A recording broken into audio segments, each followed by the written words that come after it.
Hi, everyone. Welcome to Date My Friends with me, your host, Taylor P. Miller, where every episode I have an amazing, eligible bachelor or bachelorette. And you, if you think they're hot or cool or funny or anything, can click the link in our bio and shoot your shot and ask them out on a date. Today, we have one of my favorite bachelors. I would say LA's favorite bachelor. Oh. You can see him doing comedy all over the country. He's the first black man to ever have his own HGTV show. Is that accurate? I don't know how accurate that is, but I am one of the first. Okay, one of the first. Yeah. There was a hashtag called HGTV So White before my show. And so you turned it around? Yeah. Oh, Willie Macc, everybody. Willie Macc.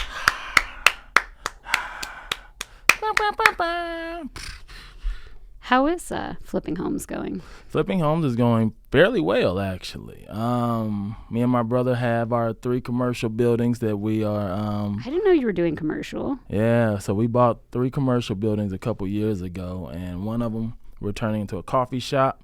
The other one is going to be an office space, but the one that's open now that we just finished, well, not just finished, earlier this year, is an event space. So we've been booking events and all of that. Have you had any of your own events in there? Not yet. What do you think the first one's going to be? It's definitely going to be stand-up. My first event is definitely going to be Are you going to stand-up. tape a special? I thought to do that because I think I would, way that I would sick. pitch it, speaking of first, the first person to film a special at the space that they own.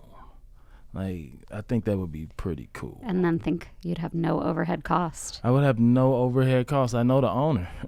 Yeah, you know him very well. I know him very well. How many people do you think you could seat in there? Only, not even only, but 100. Okay. I Yeah. feel like that's perfect for It's a special, though. Great number for a special. Well, if you need an opener, Yeah. I got you. Who? Taylor, how long have we been doing this? How long have I known you? 8 years. 8 years. You remember where we met? You know it's my favorite story. So, we did UCB together. We met in 201? No, 401. 401. I made it through 101. I made it to 201, 301. Now me and Taylor are 401. And what happened? At this time, I was starting to do road stuff. So I was like out of town, and then I came back, and I was knocked out. And Taylor calls me. I'm like, where are you at, Willie? Where you? He's like, what do you mean? I'm like, we have our graduation showcase. Like, it starts in 5 minutes. Yeah, like it starts right now. Where are you? And I'm like, I am in bed, sleep, and I failed UCB. He failed. Because how is that affecting your career? No one knows until now. Until they watch this. Until we put this on Instagram. But well, they are the keeper of who's funny and who's not. It's true. Yeah. But the thing about doing UCB and just LA in general, LA is a bunch of fake it till you make it anyways. And if they see a little thing on your resume, just as long as I put UCB on. But also the best there. thing we got out of that was meeting each other. Not We to be met cheesy, but that is each why you other. do UCB. That is why, yeah. I remember you kind of made a speech last night at the show I saw you at about giving people their flowers when they deserve it. So I'm going to do that for a second because I remember the moment where I was like, this is a good person. Willie Macc is a good guy, and he's going to be in my life forever. Aww. I told you I was doing stand-up, and I had just started doing stand-up, and you had been doing it for a while. And you're like, where's your show tonight? And it was at Townhouse, that bar in Venice. And I'm like, oh, like nobody's gonna be there, like, you know, it's like basically an open mic. And you came and sat there and watched it, and I was like, I can't believe he came to my show tonight. And you gave me like some thoughts on my tags, and you were just so helpful, and it was one of my first shows ever in LA, and I was just like, I can't believe he drove to Venice and came to see me in a show for 3 people. And we kind of became friends that night. We got a drink, and the rest is history. Now here you are on my podcast. Now here I am on the podcast. But that was when I realized, like, oh, there's cool comics. Because I think it takes a while to find cool comics. It definitely takes a while, especially because when you start in that open mic range, everybody, it's everybody. No one's supportive. No. And you realize, like, that doesn't really help you. No. Being supportive gets you way further than treating people like competition, in my opinion. Yeah. I learned this, and I don't know what I read or where I heard it. You don't know who somebody's going to be anyways. Yeah. Like how some comics might be just awful comics, but they might be a better agent. They might be a really good salesperson. They might end up being Might be a good husband. Might be a... No, I think that's the one thing we know. They likely won't be. No, not at all. Wait, oh, man. You think you'd be a good husband? No. So I guess that brings me to our first question. What are you looking for in a lady? Are you looking for a wife? I'm not looking for anything. Well, may I expose, you have a son. I do have a son. So you've had kids. That's in the rear view, not in the road ahead. Or is it? Kid. Yeah. Is that in the road ahead? Like, would you have kids again? Having a kid at such an early age kind of burns you from that. Maybe fill everyone in. I had my kid in high school. 9th grade, right? 10th grade, end of 10th grade. So you still were a kid. That's crazy. Yeah. Still a kid, raising a kid, trying to be a kid, lost my childhood in the mix of it. And those years were really, really difficult. Then moving to California and trying to me and my son's mom became really good friends. We weren't always good friends. We had a little baby mama drama at the beginning. Like I haven't told this story yet. That's why I'm stuttering through it. But she no pressure. Hired someone to have me handled because she was killed. Some people can call it that. There was a hit out for you? There was a hit out for me. And this is when I was leaving St. Louis to LA, and she was like, "You gonna leave?" I'm like, there's nothing for me in St. Louis. I have to leave. Like I got locked up once while I was in St. Louis as a teenager. And I was like, I need a different environment. And so at this time, we was broken up. She had a girlfriend and everything. And for those that don't know, my son's mom is a lesbian. And has always been, right? Yeah. Well, more so bi. Okay. Yeah, she slept with me, so we can't give her a gold star lesbian sticker at all. Yeah. So, my son now, he's 21. He lives with me. I can't believe she put a hit out on you because you guys really seem like very good friends. We are. We talk. That's a long journey to go from trying to kill someone to being besties. She told me that. How old was Malcolm? I think she saw how I picked up as a father. She was like, "You're a really good father." She was like, "Well, I'm glad this hit that I put out." Okay, we were smoking weed when we was talking.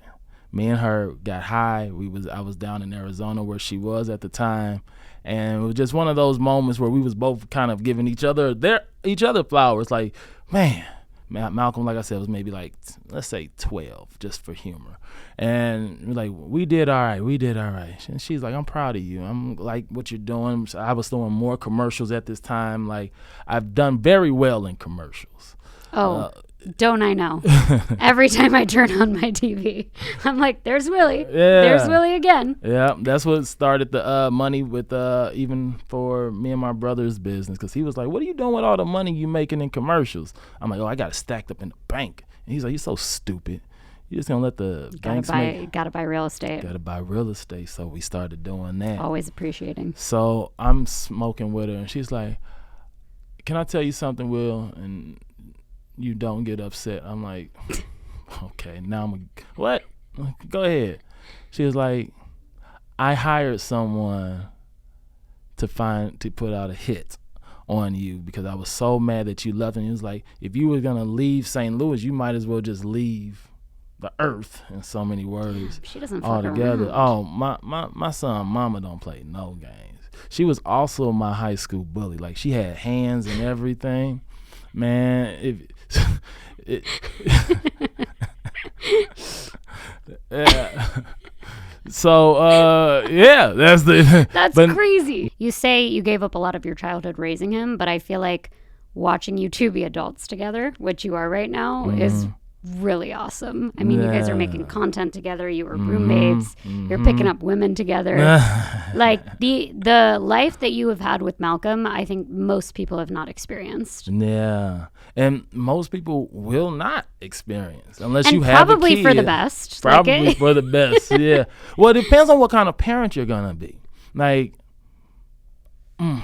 what kind of mom would you be? See, you've already around kids all day. So you kind of have, when you're around kids all day, you either love kids that much or you're like, I don't want to see another kid. If you made hot dogs all day and somebody's like, hey, man, I'm about to put some. I think it's kind of both. Like, definitely I'm no bullshit with kids because I've seen a lot of kids. You can be both. You can be no bullshit and also full of love. And I think that being around more kids makes you more no bullshit because you have a lower tolerance, but you also have a higher patience. It's like, I know what you're capable of. Yeah. Because I see what the right guidance can do.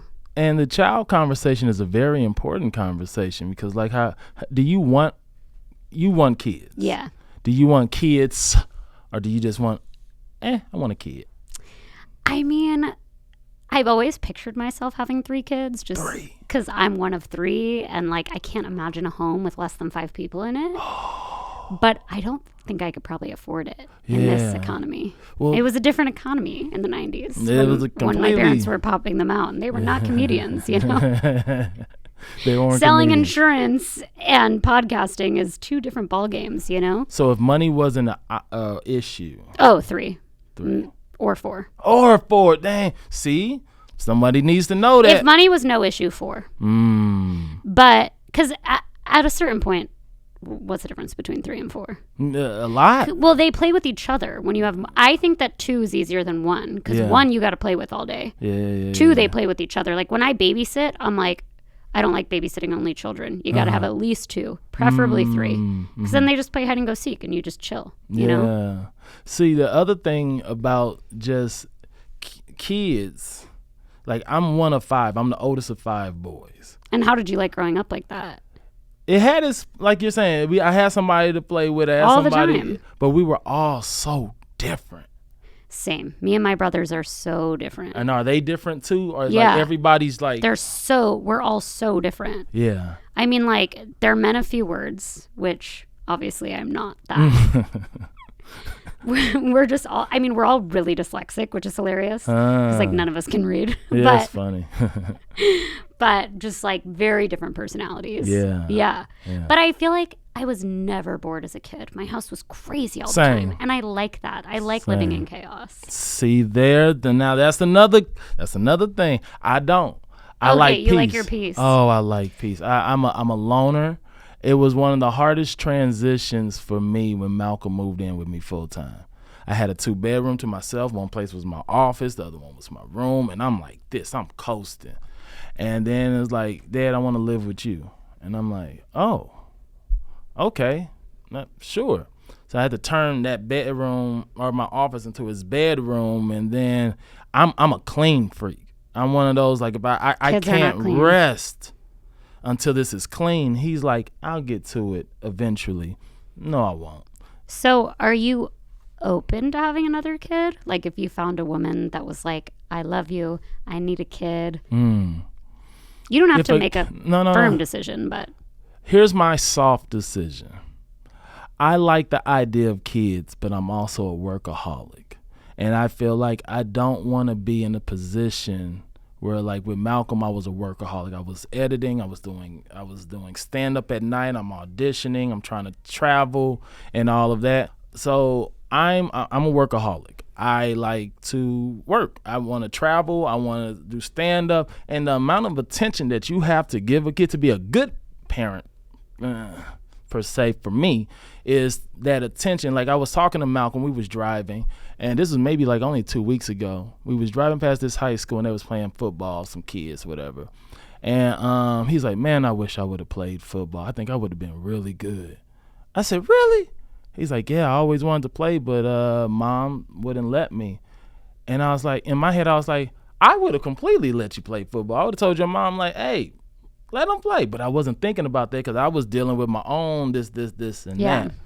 And then we know just stand up in general and where I am, I'm speaking for myself, I know where I will be in a few years. I'm going to be very, very, very busy.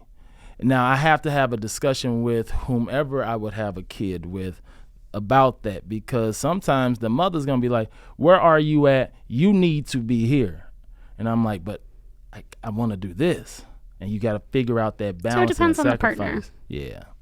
But if a kid happened, I wouldn't be upset. I wouldn't be one of those people like, what? No. I would never tell someone like, what? Someone's like, what should we do? Abortion is not a thing that I'm going to say. It's not like, well, how much you need. It's never going to be that. It's going to be like, all right, Willie, let's do it. It's that I like kids. Kid number 2. I love kids. They're so cute. They're so cute. Your nephew's so cute.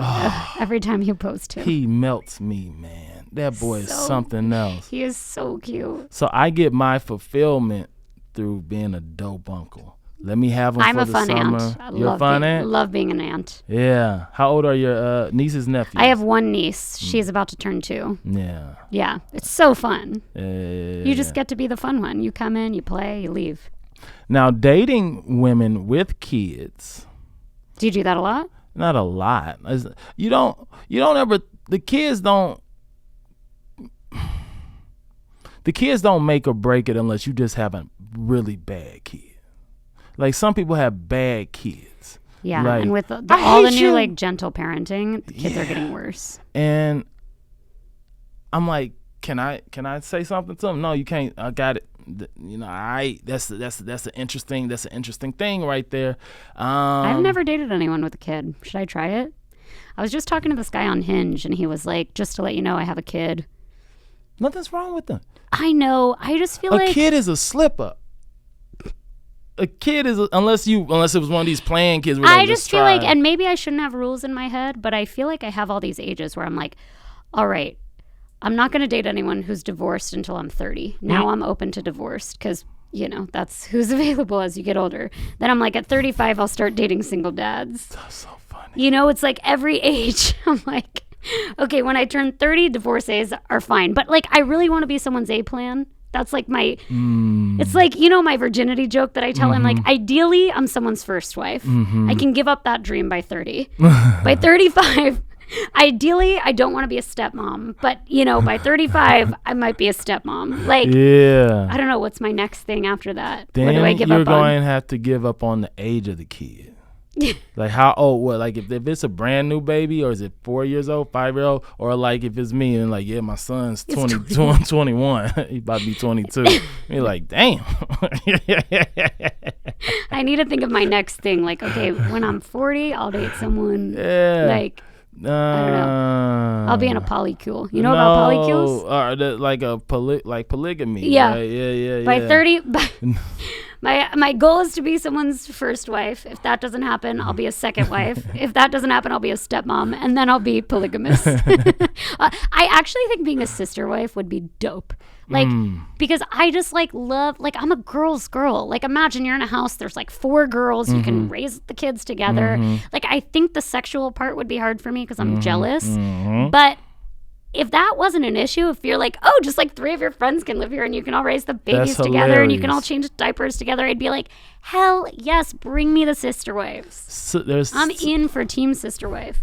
There's a couple of different versions of sister wives. Okay, give it to me. So I spent some time in Hilldale in Utah, ex-fundamentalist Mormon community. Why? Why? Because they was like, once they broke off from Warren Jeffs, who was like their prophet that was like doing the most. They was like, what all have we been missing out and lied to about life? And one of the things was comedy. And it was like, we never actually had a comedy show before. And one of the people who used to be in the community moved here, and they was like, hey, we want to do comedy. So they asked me, she was like, Willie, do you want to come to Hilldale? And you were a church kid, right? I'm a church kid. Okay, so that kind of works. It kind of works I was the first black person many of these people saw. They'd never Being someone's first is so much pressure. I was the first Jewish person you met, right? Yeah, easily. Maybe not looking back, I might have met some before, but I put all of y'all in the same category. Y'all were all just white. Which I definitely consider myself white. Yeah. But also like representing all Jews How was would hard. I was like, I got to make us look good. What does, like, how would somebody that's never seen a Jewish person before identify? Like, obviously seeing me, I'm black. I can't be like, oh, I'm also, like, you're black. Yeah. Like some of my Jewish friends don't call themselves white. I personally, like, I think we're white. Like, I'm white. But I think of being Jewish as like a culture. So the same way someone would say they're Italian or they're Irish, that's how I see being Jewish.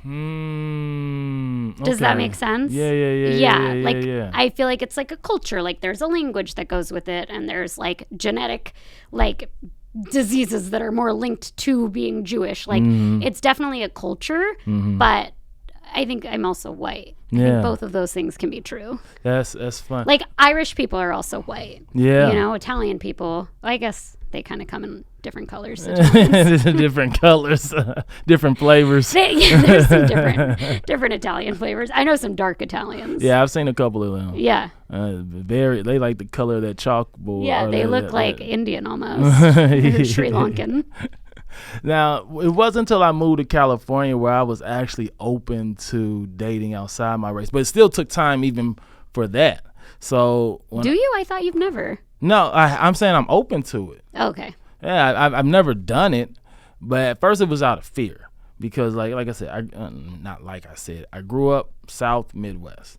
I went to school with KKK members, so we would have race fights all the time. So when I saw a white person, I was like, "Oh snap! We like it's tension." Fight.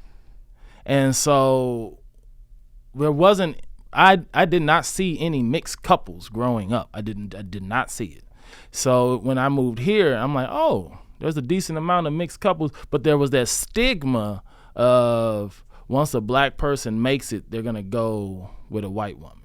Or all of that. So now you're like, okay, I'm gonna stay away because everybody's thinking, oh, Willie's in Hollywood. We already know what's gonna happen. Willie's gonna find him a white woman or whatever. And then you find out that white folks are cool. And it's almost racist. I'm so glad you feel that way. Not all. I didn't say everybody. But the ones that are open to it, and then there's like a few different versions of being open to dating outside your race. So there are the ones who are like, oh, I don't see color and blah, blah, blah, blah, blah, which that's also, it's like, how do you not, like. You have to. You have to see color. You have to see color. Yeah. It's almost naive to be like, there's no difference. I think only white people say that, right? Yeah. Because it's like, well, you don't have to because it's not affecting you in your everyday life. But then if you're hanging out with people who are people of color, it is a part of their everyday life. Not to speak, correct me if I'm wrong. You're right. So to say you don't see it is almost like a level of ignorance. It's a level of ignorance. Yeah. Then there's people like you who recognize it and are okay with it. But then there's a level of even within that where I've talked to white women before and they're like, Willie, I would date you, but I couldn't bring you home to my parents because it's going to be very weird once all of that. I don't want weirdness. How do you feel about that? Because I feel like you don't want to go to someone's family that's going to be weird towards you. Yeah. Like if someone said to me, hey, it's going to be really weird when I bring you home, like I'm going to be like, I'm good. I don't want to go home with you. Exactly. I don't want that. I deal with enough pressure from just everyday life. I don't want to You don't want to change people's generational opinions. What pressure? That's exhausting. That's exhausting. So my dating is more so I build a friendship first. Sex isn't even on my mind because sex isn't hard to get. It's not. If you act right, say the right words, it more than likely shall happen. I had a conversation with a friend this weekend that was really interesting because she just came out of a relationship and she's like, I kind of want to have like fun and have some one night stands and all that. And like without thinking, I was like, one night stands are harder to come by these days.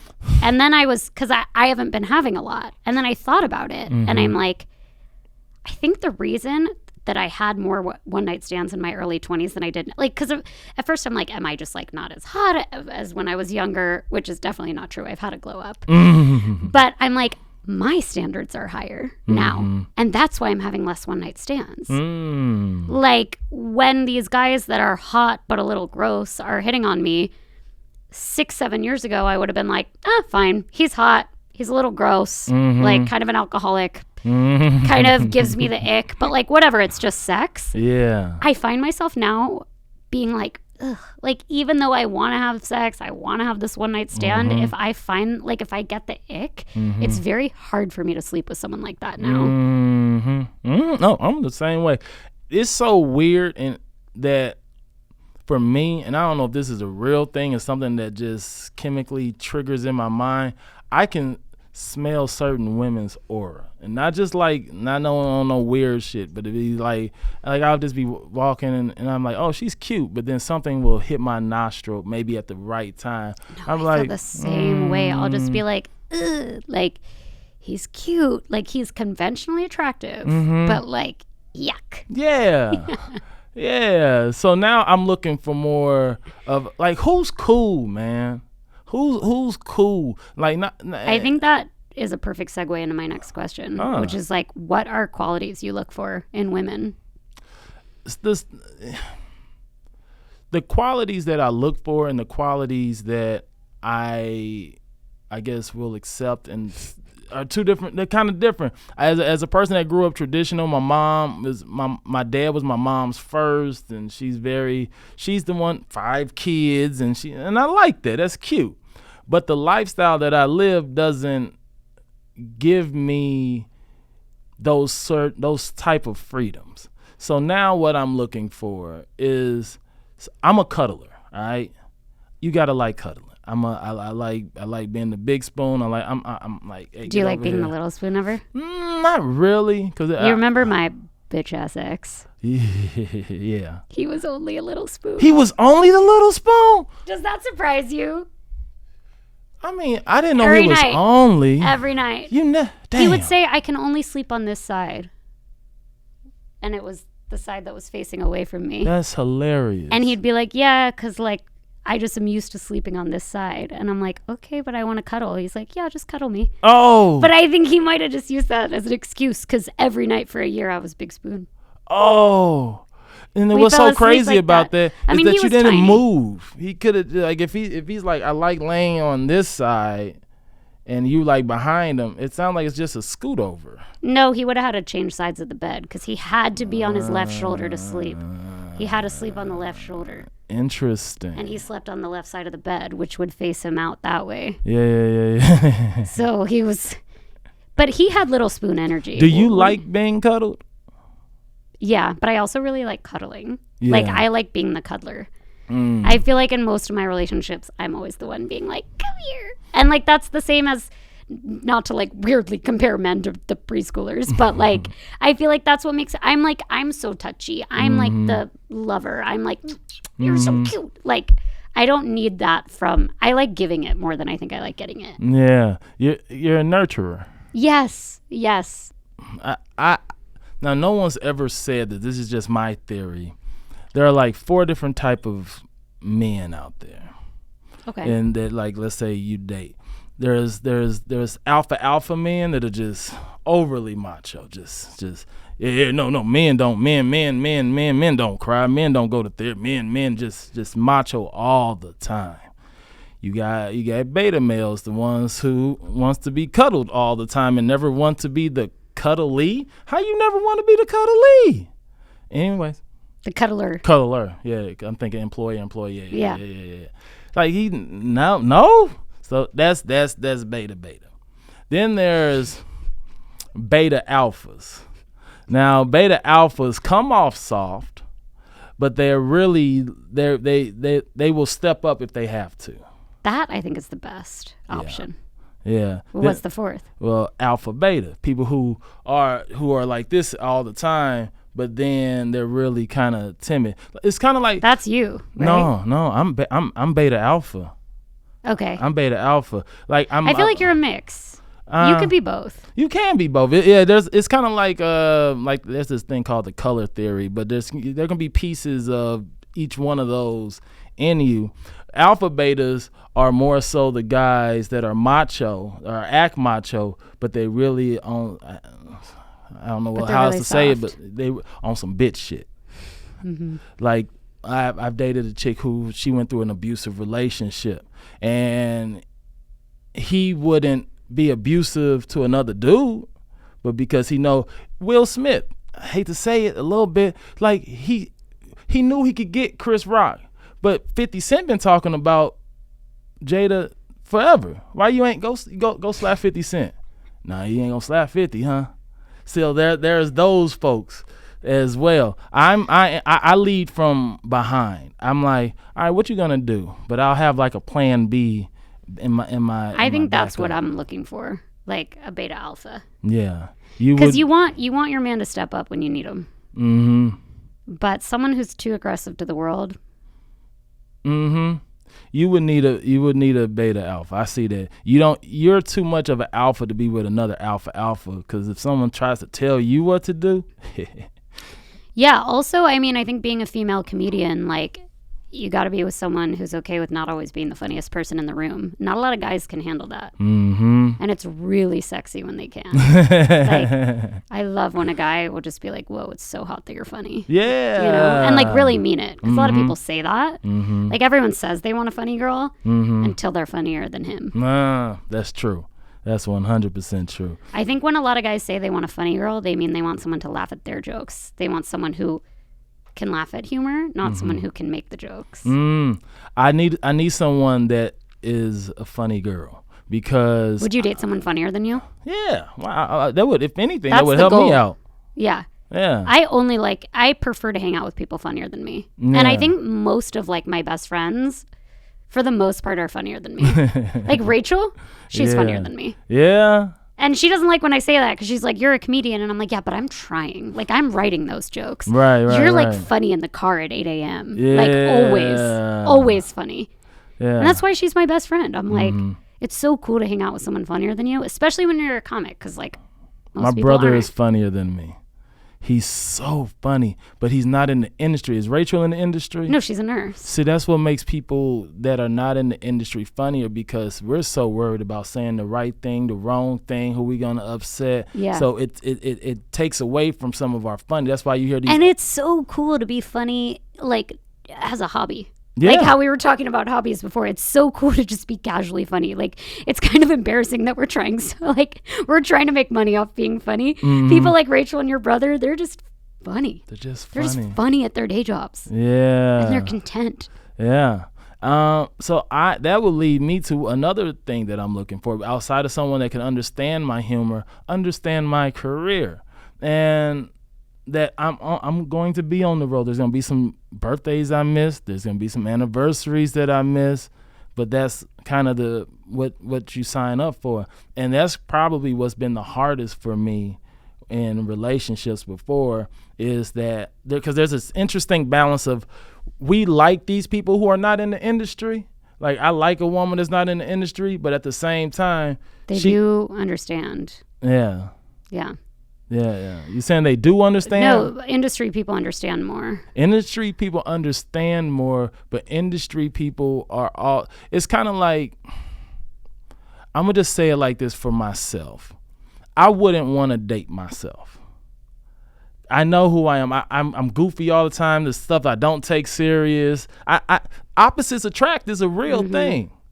So I want somebody who is that can ground me. I need grounding. We both can't be. I'm looking over. You need a serious lady. I need a serious lady, and you heard it here. I am very nervous around women. I'm like, I don't know what to say. Wait, really? I know. It doesn't seem like it. Once I'm introduced. But you kind of, may I say, you also have stage fright a little bit. Oh, I have really bad because when Danny fright. was on the podcast, like, because he asked me a question that was interesting because he's like, can you change your mind about a guy? Like, if you immediately don't like him when you meet him, can you change your mind? And my answer was, I'm trying to, because I know guys get really nervous for first dates. So if they're like really timid or not so funny, but they're sweet, I try to give them a second date because I know most guys are nervous. And then we're talking, like, we don't get nervous for dates because we're comedians, and like every show is kind of like a first date, and you know, you don't get nervous about that, but you do have stage fright. Oh, really bad stage fright. I know. Yeah. You're like the only comic. You have the most crippling stage fright. But I would never be able to tell when you were on stage. No. I only know because you tell me before you go on that you're nervous. Yeah, I will throw up. I will cry. That is crazy. You look so comfortable up there. Yeah, once I get up there and I know how to tell my brain, this is my job. This is what we're gonna do, Willie. You can be nervous. Just sit right here in the corner. We'll be nervous when I get off stage, but like, Daddy got to work. And I'm like, okay. And then it's like, Willie Macc. And I'm like, and then just. I almost like don't even believe that happens to you. Because I feel like out of every comic that I know, you're like probably the most comfortable on the stage. It's so conversational. Yeah. You're so chill. Yeah. You're like reading the audience so well. I do that. That's part of my. I'm on the spectrum, which is something. Wait, really? I am. Yeah. It wasn't. I didn't notice this until I was an adult and had to get tested and all of that. You know, growing up Midwest South, I mean, you're on the spectrum. No one's diagnosed. No one's.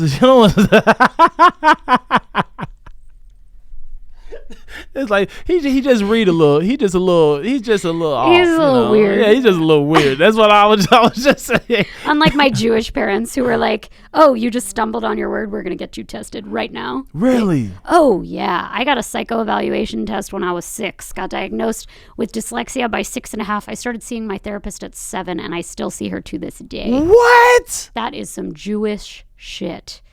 We love diagnosing ourselves. What? We love a label. We love a label. It's very interesting about therapy because it wasn't until like my mid-30s when I finally was like, okay, therapy is okay. Do you go? Yeah, I go. Oh, I haven't gone this year.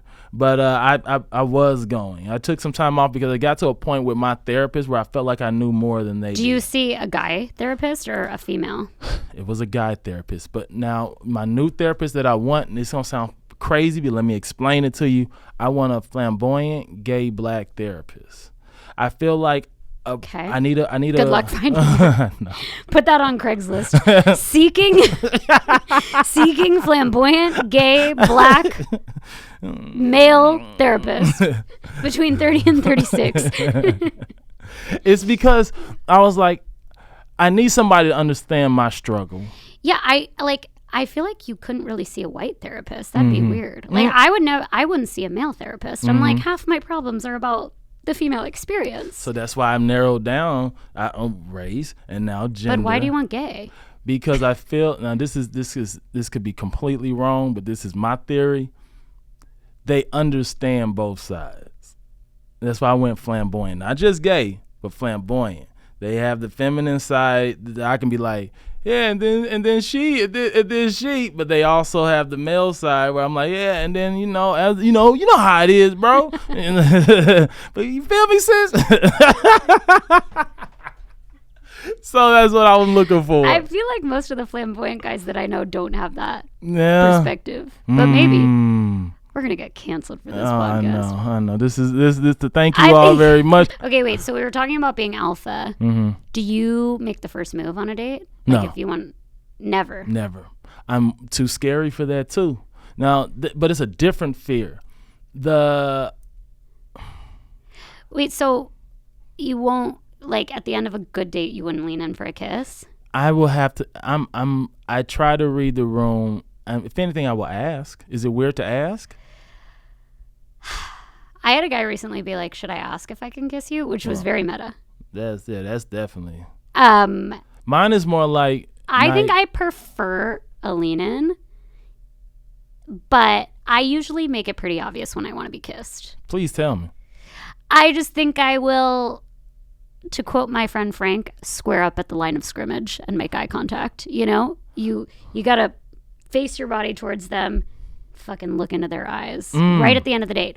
Thank you, I had so much fun tonight. Eye contact. then I look at their lips.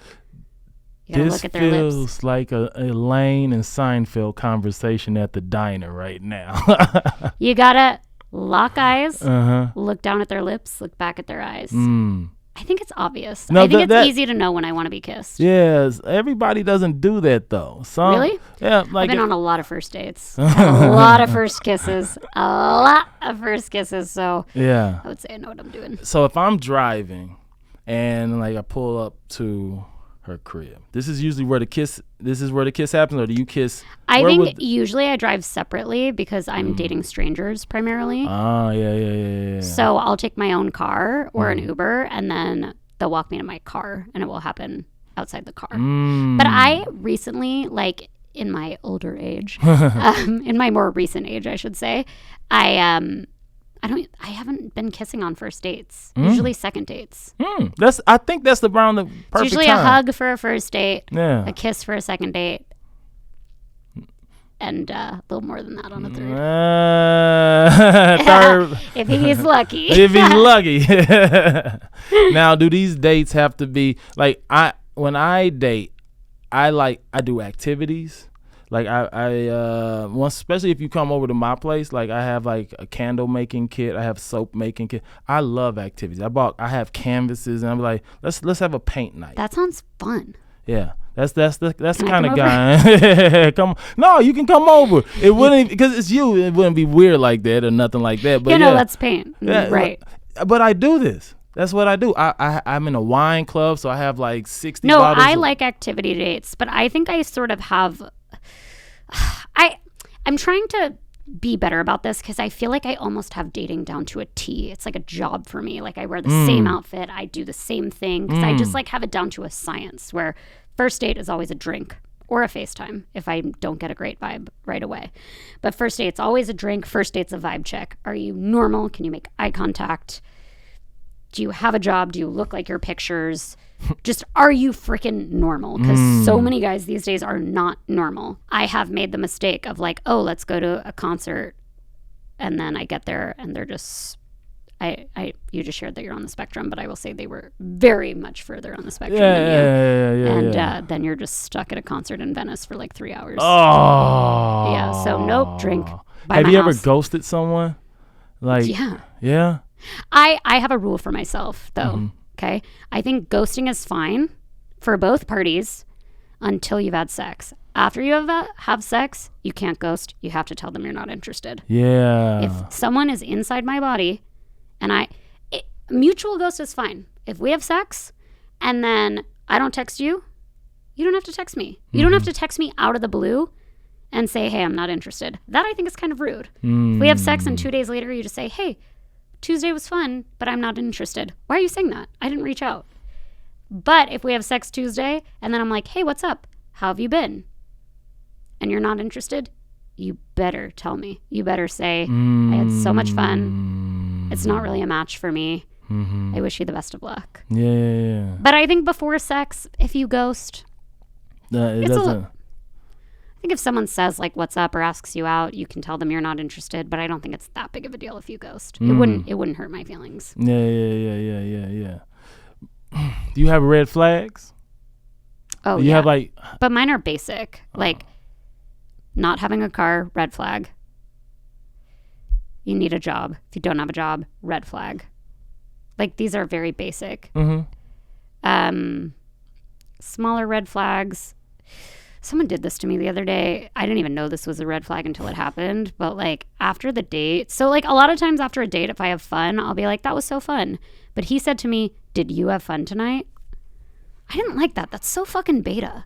Just say, I had fun. Put yourself out there. Get rejected. Why would you say, did you have fun tonight? Say, that's I had scary. fun. I'd like to see you again. Did you have fun? Pussy.